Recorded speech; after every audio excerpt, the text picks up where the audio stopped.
it's Nikki here.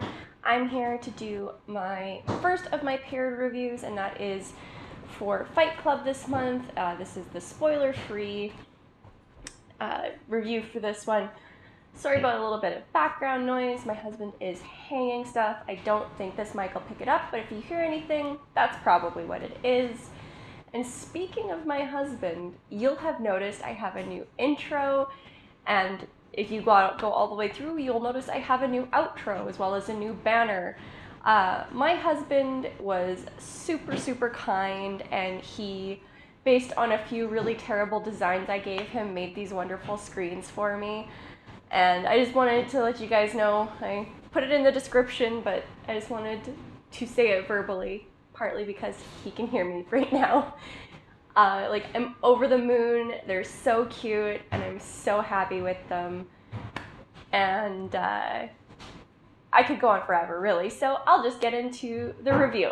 So as I said, this month I did Fight Club. I shockingly didn't know that much about this book. I knew Tyler Durden was one of the characters and that he was pretty toxic. And I knew the first rule about Fight Club is that you never talk about Fight Club. And I knew nothing else. So with that in mind, I'm going to move forward, breaking that first rule. So I did have an interesting experience with this book. So my likes and dislikes are going to be a little strange. My likes were pretty broad and my dislikes were pretty specific. So with my first like, I did actually enjoy the writing. It's very easy to follow and very descriptive. I always had a really good mental image of the scene that the author was describing to me. My second like is the way the storytelling and time jumps were done. The author used a really unique way to disorient the reader to really get a good idea of the tone of the story, which was really awesome. My third like is that I liked the pacing. It was snappy, but I never felt rushed. Any time where you had a rush of action, it was usually preceded by one of those disorienting time jumps, which just really emphasized how strange the story kind of is. And now I'll get into my dislikes, and like I said, these were a bit more specific. The book itself I found a little bit hard to get into at the beginning because you had this really awesome action, high tension, cold open with kind of the prologue first chapter. And then you immediately jumped back into background, and it was a lot of background. And there was a while where nothing really happened. After that point, the pacing was really consistent through the book, but just that first little bit was really hard for me personally to get into. My second negative is with the story. It's some of the things that happen in the story.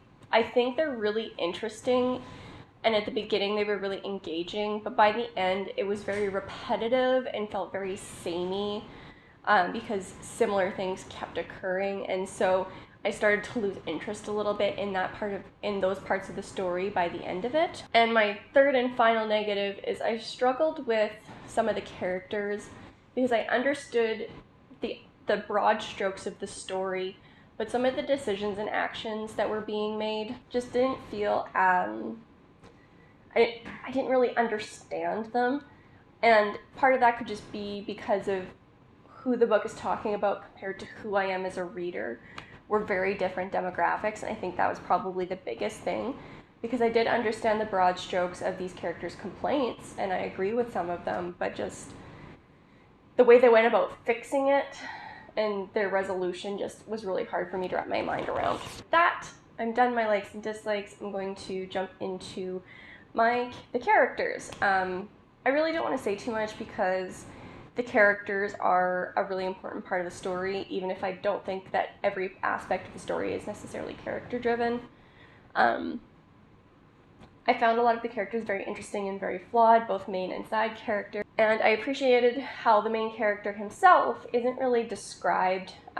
It really, in a similar vein to Rebecca by Daphne du Maurier, really the lack of description can really allow for a reader to sink into the character and really visualize themselves there, which makes for a really interesting read. And I think with Fight Club, it made it really, it was a very impactful choice.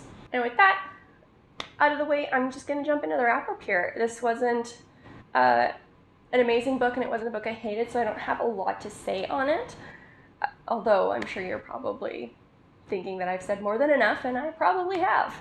So I gave this book a 3.5 out of 5 stars. I did enjoy it, and there was a lot that I really liked about it. Like I mentioned, I liked the broad strokes of the story, I liked the pacing, I liked the time jumps and how effective they were at creating that disorienting tone. And while my dislikes weren't, I wouldn't say like enjoyment breaking, they were annoying, and they were specific enough that in this story at least there were several situations where they pop up.